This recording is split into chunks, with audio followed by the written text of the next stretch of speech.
What is up, everyone? Welcome to Car Vlog. Apparently, Megadan got triggered. No, I'm just kidding. I love Megadan. But yeah, this is causing a little bit of a stir. So Megadan made a video in his What's Really Hood that is a car vlog style video that he apparently stole from me, but did it first. Made a video about, apparently, now he was very careful not to say the YouTuber's name or what was really going on, but apparently there was a YouTuber that was playing a Castlevania 2 and either had the benefit of knowing where everything was already from a walkthrough or a guide, and or people in the chat were telling him what to do, which, whatever. At some point, this person said this game is not that difficult, and this is when Megadan went from nice guy in the gaming community to uppity gaming elitist. Welcome to the club, buddy. Come on over. What's up, you scoundrel, you? Because I kind of feel the same way at some point. But what Megadan was saying was that you can't say, with the benefit of technology and everything that you have today, that these games that were made back in the late 80s, early 90s aren't hard. I think Megadan took that as a personal attack, because he's absolutely one of those guys to just pop in a game blind, play through it. He doesn't want to know anything, doesn't want to, people to help him in the chat. He wants to learn it himself. So I think he kind of took offense to someone saying that a game that is absolutely hard, right? Castlevania 2 is definitely hard for the wrong reasons. The gameplay is pretty simple, right? Whip, jump, do all that stuff.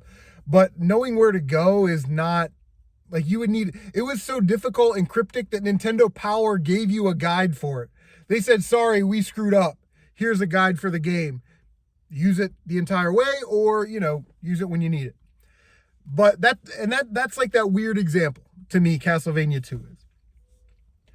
So from that point, I definitely agree with Megadan. These games that were made back in the day, they're called NES Hard for a reason. They were called rental proof for a reason. They were made to be difficult, okay? Not like games today where you can die 10 million times in The Last of Us and start at the exact same point.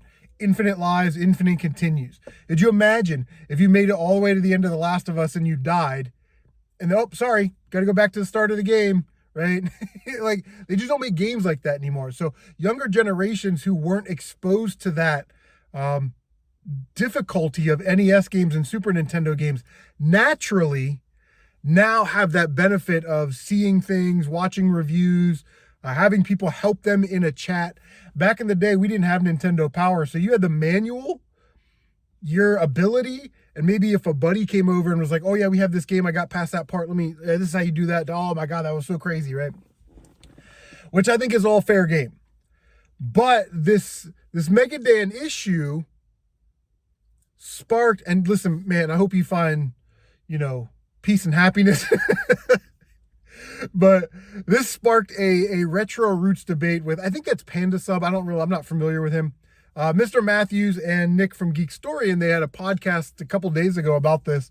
And they were talking about, well, what ifs? Well, I think there's way too many sort of what ifs, right? Well, you don't get to say you beat Ninja Gaiden unless you did it blindfold, no death run. What? No, that's crazy, right?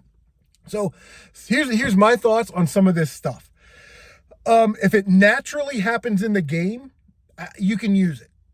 I want to beat Battletoads from drop-in to Dark Queen through every level. I want to be really good at every level. And that's what I did. If you want to use warp zones, I guess that's you. Okay? I'm not gonna look down on you. Just like we talked about Contra. It's weird how this all comes after I just talked about classic games. Now we're talking about third, fourth, fifth generation games. But it's like, how do I want to say this? If it happened naturally in the game, or it's something that the game allows naturally to happen, then sure. If you get infinite continues, use your infinite continues. God knows I did. I played Ghost and Goblins. I beat it the first time I played it. I played it for like 7 hours, and then I paused it, had a live stream for 2 or 3 hours, and then went back and played the game for like another 6 hours. You know what I mean?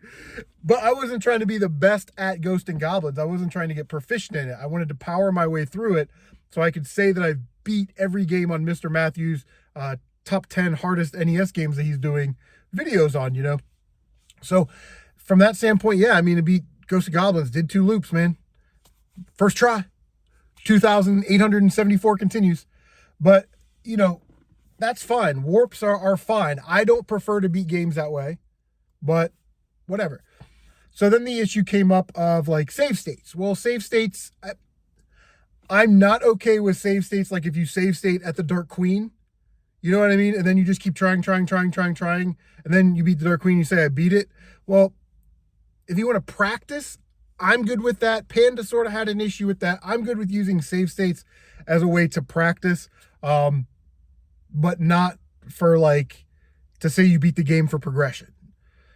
You can't really say, I mean, I wouldn't do that personally, but if you wanted to say practice Castlevania, you get infinite continues anyway in Castlevania. So that if you see it created a save spot at the continue point, I probably wouldn't have a big issue with that. But what I would have a problem with is if you save stated, you're all the way up to Dracula without dying, right? And then you beat Dracula using 37 save states. And then you said, I just no death ran Castlevania. That would be a problem for me.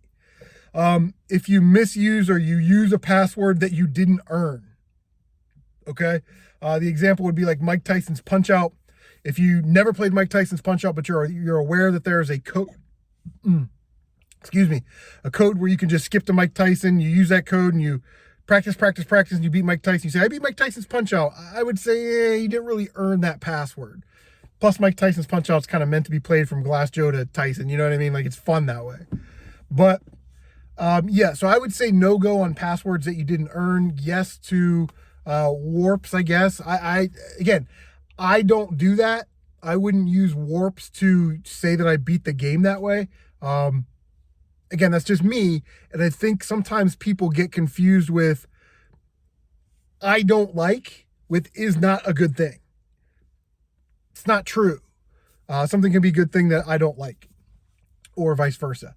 But yeah, those are kind of my thoughts on that. Save states, emulation, you know, listen, I would try to play, I'm a purist, I guess, and an elitist, so I want to play as much on the original hardware as I can, but also you can't take that stance a lot of the time because it's not feasible for someone to go out and spend $2,500 on a copy of Little Samson. I beat Little Samson a couple years ago. I used an emulator. But what about a collection on the Nintendo Switch and you pop it in and it's an emulation version of, you know, Super Mario Brothers? Okay, well now we're getting into weird land in my opinion.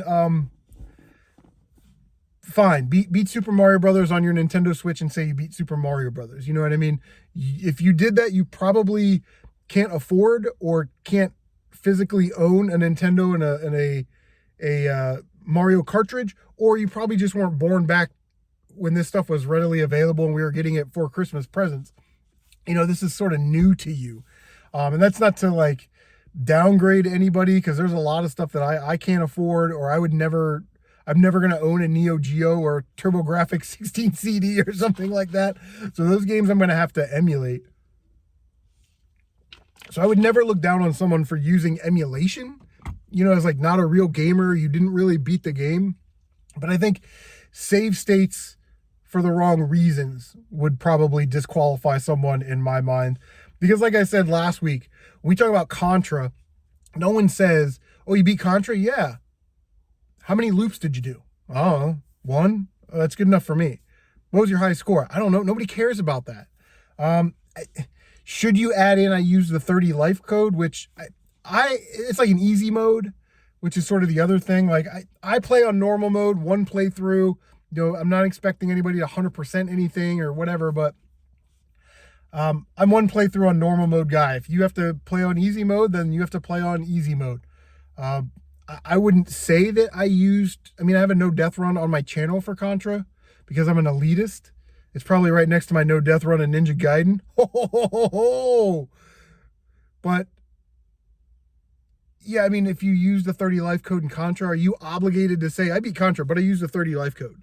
I mean, I don't know. It's sort of a weird thing. I just kind of focus in on my little area. and you know, what I'm doing and what my standards are and what my integrity sort of threshold is for these games. But yeah, I don't know. What are you guys' thoughts on this? Did you see the Megadan video? Did you see the Retro Roots podcast? Leave a comment down below. We're already at 10 minutes. Holy crap. Thank you guys so much. Like, comment, subscribe, share on social media. Don't forget to bang that notification bell so you can stay updated on all of your CM Retro Gaming goodness. Guys, take care of yourselves. We'll see you on the next car vlog.